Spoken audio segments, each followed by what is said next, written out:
안녕하십니까, 머니프리입니다. 오늘 2020년 12월 18일 금요일 매매일지 방송을 시작하겠습니다. 저는 오늘까지 27일 연속 수익을 발생시켰습니다. 제가 오늘 매매한 종목은 한국항공우주라는 종목 한 종목을 매매했습니다. 먼저 오늘 증시가 오른 이유와 주가 지수 종합지수에 대해서 먼저 설명드리겠습니다. 오늘 제가 지수가 오른 이유는 크게 세 가지를 꼽아봤는데요. 첫 번째는 세계 각국의 백신 뉴스입니다. 오늘 일본이라던가 영국이라던가 여러 각국에서 화이자 백신에 이어서 모더나 백신까지 어떻게 접종이 시작된다, 이런 좀 구체적인 백신에 대한 구체적인 플랜이 계속해서 나오고 있기 때문에 이런 것들이 좀 호재를 작용했고, 하지만 이런 호재 뉴스가 작용했음에도 불구하고 오늘 뭐 코스피 같은 경우는 0.06, 코스닥도 0.3% 내지밖에 못 오른 이유는 백신 뉴스가 어제 방송에도 말씀드렸지만 계속해서 희석되고 있다. 그리고 이제 두 번째로는 미국에서 9천억 달러 규모의 증시 부양책 합의 가능성이 계속해서 좀 대두되고 있습니다.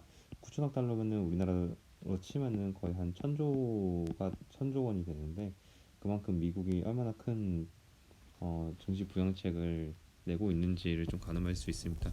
사실 이게 규모가 중요한 게 아니라 되냐 안 되냐가 중요한 거기 때문에 계속해서 주식시장에 유동성을 공급한다, 이런 방향성을 제시해 주는 거라고 보시면 되고, 이것은 모두가 다 될 거라고 보고 있기 때문에 이게 되면은 이제는 좀 당연한 것이고, 만약에 안 된다고, 안 증시 부양책이 계속 합의가 안 되면은 이건 좀 주식시장에 상당히 안 좋게 작용할 가능성이 높으니까 이 부분은 상당히 계속해서 좀 잘 챙겨 보셔야 될 것 같습니다.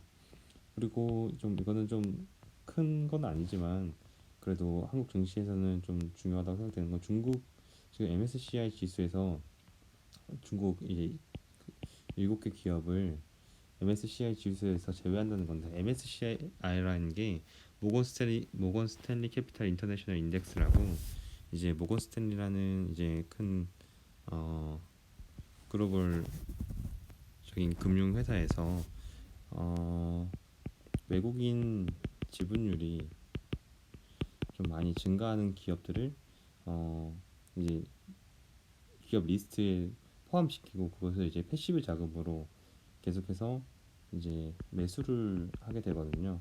그렇기 때문에 이 리스트에 포함되면은 계속해서 그 패시브 자금이 유입되기 때문에 주가가 상승할 확률이 상당히 높습니다. 하지만 지금 중국에서 이제 중국 뭐 7개 회사들이 계속해서 자금난을 겪고 있어가지고 회사채를 상환하지 못하는 일이 발생하고 있는데요. 결국에 이제 중국 기업들이 국제 음, 세계 시장에서 많이 신뢰받지 못하고 있는 환경이라고 좀 보시면 될 것 같습니다. 이 관련 뉴스가 중국 기업의 일단 디폴트에 MSCI 제외까지, 결국에는 이제 중국이 피해를 받으면은 그 바로 옆에 있는 우리나라가 좀 반사 이익을 받게 된다는 건데, 이런 뉴스는 이제 바로 네이버 경제란에서 찾아볼 수 있으니까 관심이 있는 분들은 꼭 찾아보셨으면 좋겠습니다. 네, 다음으로는 코스닥 지수입니다. 코스닥 지수는 지금 음, 오늘은 외국인들이 들어오고 기관이 500 정도를 매도하면서 오늘도 0.3% 정도 상승이 나왔는데, 지금 코스피나 코스닥이 모두 지금 기록적인 상승이 나오고 있는 게 7주 연속 상승하고 있거든요. 이 기록이 저희 양시장 기록 중에서 2007년에 15주 연속해서 상승한 기록이 있었다고 해요. 근데 이때는 좀 되게 음, 특이했던 역사적인 기록이고, 지금 7주 연속이라는 것도 엄청나게 기록적인 슈팅이기 때문에 지금 엄청난 상승 추세를 계속 유지하고 있다라고 좀 보시면 될 것 같고, 그렇기 때문에 이렇게 좀 중간중간 잠깐의 조정은 계속 꾸준히 나올 수 있다. 그리고 저는 뭐 더 보수적으로 보기 때문에 900포인트까지 언제든지 한번 단기 조정은 나올 수 있지 않을까라는, 계속 그런 좀 리스크 관리는 해가면서 투자를 해야 된다고 생각합니다. 하지만 지금 증시 분위기가 워낙 좋아서 계속해서 끊임없이 상승하고 있는 것을 볼 수 있는데요. 코스닥 같은 경우도 또 다시 외국인들이 받아주면서 증시 상승을 이끌었고, 오늘 좀 최고 시초가가 가장 높았지만 계속 뭐 보합권을 유지하다가 결국엔 다행인 것은 이제 13시 넘어서 마지막에 다시 한번 또 상승세를 회복해주면서 끝났기 때문에 월요일 주말에 이제 별 되게 커다란 악재가 있지 않은 한은 월요일도 좀 좋은 분위기로 시작할 수 있지 않을까라는 생각을 합니다. 그러면 저는 오늘 좀 매매한 종목은 이제 한국항공우주라는 종목만 매도를 해서 수익 실현을 했는데요. 뭐 테라다이넥스나 지역난방공사 시리즈 OCI 종목을 매수했습니다. 뭐 간단하게 매수한 근거를 보면은 OCI는 다시 얼마 전에 매도를 했었는데 다시 한번 매수를 한 근거는 태양광 산업과 지금 이제 폴리 관련 이제 사업이 되게 앞으로 긍정적인 것이라는 뉴스가 좀 나오기도 했고, 워낙 지금 수급이 좋기 때문에 OCI는 매수를 했고, 테라자인텍스는 제가 한 14,000원 정도에 크게 물려 있는데, 오늘 좀 외국인 수급이 10만 주 정도 좀 크게 오기에 이제 단기적으로 좀 물을 타야겠다, 물 타는 개념으로 좀 매수를 했습니다. 지역난방공사는 매수한 근거는 워낙 겨울에 좀 강한 주식이기 때문에 좀 계절성 테마를 생각해서 매수를 했고요. CDC 같은 경우도 계속해서 또 좋은 주가 흐름을 보여줄 수 있을 것 같아서 아직 큰 거래량을 뽑아내고, 또 지금 거래량이 좀 많이 낮아진 상태인데 다시 한번 큰 거래량을 보여줄 수 있을 거라고 생각을 해서 매수하게 되었습니다. 그래서 오늘까지 총 12월 달에 수익 금액은 한 420만 원 정도가 누적 수익이 발생했고요. 다음으로는 오늘 한 가지 종목만 매매를 했으니까 조금 더 집중적으로 다뤄보고자 합니다. 제가 매수한 금액은 2만 한 6천 원 아니면 2만 5천 원, 900원 정도일까요? 이전부터 한 두 차례 금액을 나눠서 매수했기 때문에 평균 단가는 한 25,900원일 거고, 그리고 제가 매도한 가격은 26,400원인데 사실 26,700원 최고가에 팔 수 있었는데 한번 좀 한호가를 조금 더 욕심을 부리다가 매도하지 못했고, 좀 이제 점점 장초반 30분 이후로 힘을 잃어가는 게 좀 느껴져가지고 이 정도쯤에 힘을 계속해서 뚫어줘야 되는 자리인데 뚫어주지 못하더라고요. 그래가지고 힘이 약해지는 것을 느끼고 26,400원에 수익 실현을 하고 나왔습니다. 뭐 결과적으로 보면은 장 후반 갈수록 더 미끄러졌기 때문에 잘 팔고 나왔다는 생각이 드는데, 그래도 저는 한국항공우주라는 이 종목이 주봉으로 살펴봤을 때 과거 53,000원, 불과 2년 전만 해도 이거의 2배 되는 주가를 형성하고 있었고, 그 이전에 보시면 더 높은 주가를 형성했던 것을 확인할 수 있습니다. 제가 이 종목을 매수한 근거는 좀 이따 뒤에 보면은 뉴스가 하나 났기 때문에 매수를 했었는데, 워낙 바닥권을 기고 있는 종목이고, 그리고 또 보시면은 2017년부터 지금 재무제표를 한번 봤어요. 재무 정보를 살펴봤는데 2017년, 2018년, 2019년, 그리고 이제 올해가 마무리된 2020년 추정되는 영업이익만 봤습니다. 영업이익만 봤을 때도 2017년 보시면은 적자잖아요. 적자 2천억 적자인데 2017년 주가를 보시면은 약 한 4만 원대에 형성이 돼 있을 거예요. 2016년에는 뭐 흑자였는데 더 높은 주가를 형성하긴 했지만, 근데 이제 적자였음에도 불구하고 4만 원대 주가를 형성했는데 올해 지금 흑자를 내고 있거든요. 흑자를 내고 있는데 2만 5천 원이다. 저는 이건 좀 많이 저평가, 제 기준에서는 저평가 당하고 있다고 생각을 하기 때문에 충분히 아직도 매수하기에 매력적인 종목이라고 생각을 하고요. 하지만 뭐 퍼가 보시면 2018년에 50대 상당히 높은 퍼이거든요. 2019년에도 뭐 19, 2020년도 그렇게 뭐 낮은 퍼는 아니지만, 저는 이전에 이 종목이 부여받았던 그 밸류에 비하면은 아직 되게 저평가 구간이 들어서지 않았나. 사실 한국전력 같은 경우도 어제 제가 빠르게 매도를 해버려가지고 되게 아쉽다는 말씀을 했었는데 오늘 아니나 다를까 10% 이상의 급등이 나오더라고요. 그래가지고 그런 것을 봤을 때 계속해서 지금 시장은 저평가된 이제 주식에 대해서 다시 한번 리밸류에이션을 하는 과정이 있기 때문에 이런 좀 저평가된 주식을 계속 찾아내면은 좀 좋은 수익 실현할 수 있는 좋은 기회가 되지 않을까라는 생각을 하게 됩니다. 앞서 말했듯이 이제 한국항공우주는 12월 16일에 공급 계약 체결 공시가 떴어요.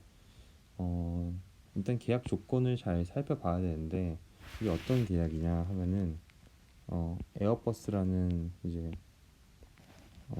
회사인데 이 회사는 유럽에 있는 프랑스에 있는 회사이고 항공기 이제 만드는 회사 중에서는 큰 회사가 두 개가 있거든요. 지금 여기 나오는 에어버스랑 그리고 보잉, 미국에 있는 보잉, 이게 크게 두 개인데 엄청 큰 회사의 경우는 한국항공우주가 에어버스사의 광폭기 가장 잘 팔리는 기종인 A350에 뼈대를 공급하겠다는 건데 7천억 정도 규모고요. 이전에 한국항공우주가 3조 원 정도의 매출에 비하면은 23%, 그러면 상당히 큰 수주거든요.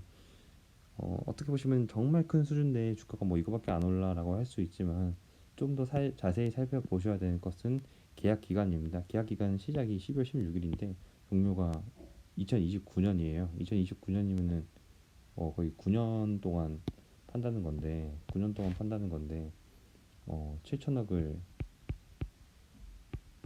9년으로 나눠버리면은 1년에는 한 600억? 700억 정도 수주라고 보시면 되거든요. 그렇기 때문에 이게 장기간에 거쳐가지고 계속 이 매출액이 발생할 거기 때문에 이거 외에 계속해서 공급 계약 뉴스가 떠야지 이 한국항공우주는 예전의 주가를 좀 회복할 수 있지 않을까. 그럼 이 한국항공우주가 계속해서 계약을 딸 거라고 좀 생각이 되면은 좀 지금 들어가는 것도 상당히 좋다고 저는 생각을 합니다. 그리고 이제 저는 어, 어떻게 계속 종목을 발굴하냐, 좀 여러 가지 방법이 있지만 저는 항상 네이버 뉴스에 들어가서 네이버 뉴스에서 증권란에 뉴스를 주르륵 살펴보거든요. 그 중에서 뭐 한국전력 보면은 아까 말씀드렸듯이 뭐 MSCI 제외한다, 뭐 삼성전기 뭐 이렇게 되게 딱 봐도 어느 기업이 좋은 뉴스가 뜨고 어디가 뭐 안 좋은 뉴스가 뜨고 딱 플러스다 마이너스다 이 정도로 좀 보고 있다가 한국전력 같은 경우는 여러 가지 스토리상 뭐 계속해서 좋다고 보이니까 지금 계속 증권 회사들이 목표가를 더 높게 설정하고 있는데 전 사실 이미 이거를 팔아버렸기 때문에 다시 한번 잡는 것은 정말 다시 좋은 좀 눌렸을 때 이게 오르다가 좀 이렇게 눌리고 횡보를 할 때 다시 한번 잡을 수 있겠지만 지금 당장은 못 잡을 것 같고 삼성전기 같은 경우도 지금 보시면 영업이익이 더 늘어난다 이렇게 보고 있기 때문에 근데 이거는 모두가 다 지금 네이버 뉴스에 떴다는 것은 이거 모르는 사람이 없는 뉴스거든요. 그렇기 때문에 모두가 아는 뉴스이기 때문에 이것도 결국에는 이것보다 나중에 더 높이 올라간다는 강력한 좀 믿음이 좀 생기면은 매수를 할 수 있을 것 같습니다. 그렇게 해서 결국 뉴스를 보면서 앞으로 좋아질 기업이 어디인지 계속해서 감을 잡아가는 것이 좀 중요할 것 같고요. 오늘 좀 방송의 마무리는 조금 어떻게 이제 앞으로 투자에 임해야 되나 하는 좀 말을 하고 싶은데 신용거래 융자가 7거래 연속 증가하며 역대 최고치를 이어나갔다. 보통 증시 이제 고점에 시그널이 있어요. 우리가 뭐 사망 플래그 떴다고 하는데 증시 고점도 시그널이 있거든요. 항상 신고가를 찍고 있다. 뭐 역대 최고치다. 항상 이렇게 너무 좋은 뉴스가 계속해서 반복된다거나 그러면 이제 몇 개월 뒤에 증시 폭락이 이어지고 근데 이게 이 당시에는 계속해서 일단 올라가고 있는 단계이기 때문에 언제 절벽이 올지는 모르는 상황이에요. 그래서 이게 이 시점이라면은 이 기간 동안 계속 소외를 되는 거고 하지만 이게 이 뉴스가 이쪽이라고 하면은 곧 폭포수가 내리는 거거든요. 그래서 이게 어디에 있느냐 하는 것은 계속해서 여기에 대해서 계속 민감한 촉을 세워야지 어, 이런 좀 폭포수를 피할 수 있기 때문에 계속해서 민감한 촉을 좀 세우고 있어야 될 것 같고요. 신용거래 지금 융자가 이만큼 늘어났다 이런 것도 결국에는 증시 꼭지라는 고점이라는 시그널이 될 수 있거든요. 그래서 지금 보시면은 단거래일보다 계속 늘어나서 지금 코스피가 9조 7천억, 코스닥이 9조 5천억. 상당히 과거를 보시면 이제 그래프 보시면은 이렇게 지금 쭉 늘어나서 이게 지금 19조 원인 거거든요. 진짜 어마어마하게 많이 늘어난 거니까 좀 감을 잡으시면 되는데 사실 이 신용융자가 늘어나면서 예탁금도 많이 늘었어요. 그러면은 이런 정보를 계속해서 어디서 모니터링 할 수 있냐 좀 알려드리고 싶은데 이거는 금융투자협회라고 이제 네이버에 치시면은 바로 홈페이지에 들어갈 수 있거든요. 그러면은 여기 왼쪽 보시면은 코스피 지수, 투자자 예탁금 이게 지금 고객들이 맡긴 61조 원이라는 거고요. 신용융자가 19조 원. 이게 이런 여러 가지 정보를 볼 수가 있는데 투자자 예탁금은 전일 대비해서 2%가 늘었고 상당히 많이 늘은 거거든요. 그리고 근데 거기에 비해서 신용융자는 0.4% 늘었다. 신용융자가 전거래에 비해서 늘었지만 투자자 예탁금이 2%나 늘었기 때문에 막 드라마틱하게 는 거는 아닌데 그래도 이거 대비 예탁금 대비 신용융자가 얼마나 늘었는지 예탁금이 이만큼 늘었는데 신용융자는 이렇게 늘었으면은 뭐 그렇게 엄청 걱정할 일은 아니잖아요. 근데 예탁금은 이렇게 늘는데 신용융자는 이렇게 늘었다. 그러면 이건 상당히 위험할 수가 있거든요. 이렇게 하면 결국 주가는 이러다가 꼬꾸라진다거나 이런 걸 잘 살펴봐야 되기 때문에 신용 투자 예탁금 대비 신용융자가 얼마나 되는지 이런 것은 계속해서 모니터링해서 좀 주의할 필요가 있을 것 같습니다. 오늘은 결국에는 잃지 않는 투자가 가장 중요하기 때문에 지금 계속 신고가를 달리는 시장 분위기이긴 하지만 모두가 조금 더 잃지 않는 투자를 해서 계좌를 좀 지켰으면 좋겠습니다. 오늘 이상으로 MH 방송을 마치고 주말 모두 잘